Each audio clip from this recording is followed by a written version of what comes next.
Well, you mentioned there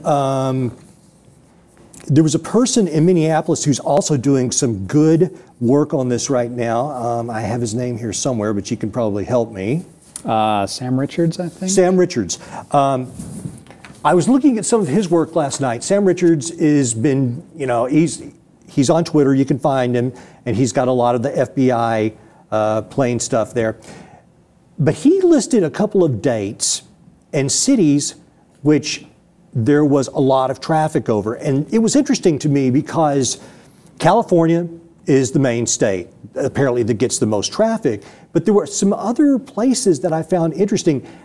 In Southern California, it was Long Beach, Burbank, and a little past Burbank, which I thought was kind of odd. I don't know why. I believe Oakland. Now, of course, we had some riots in Oakland. But then in other states, like San Antonio, Texas, was a place where they were doing a lot of this. So I'm just curious why they picked the cities that they pick. Obviously, they were in Baltimore, and I'm sure that they have been in other cities that we've had civil unrest in recently.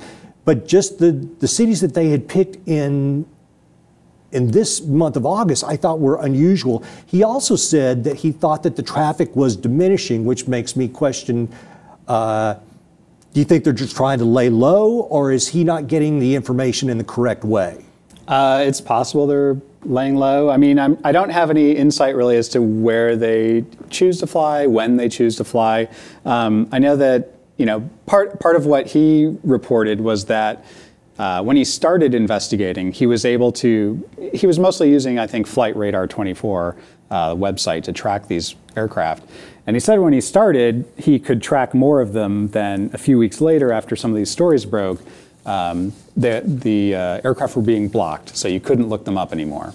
So it might be that they're flying less, or maybe they're sort of just going down the list and trying to cover their tracks a little bit better, make it a little, the idea that you could just go on some website and track the FBI surveillance plane, maybe they've decided, okay, that's no good. Let's not do that anymore. Let's Certainly. block it. I mean, that was my impression. And so it could be a multitude of things, but I would think that certainly they would not want, every guy tracking their every move.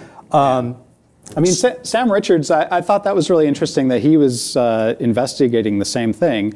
It was a case of parallel discovery. Basically, I think a few different people saw that first Washington Post article and got inspired to look into it. And he was one of the people that followed it all the way and figured out the same things that I figured out.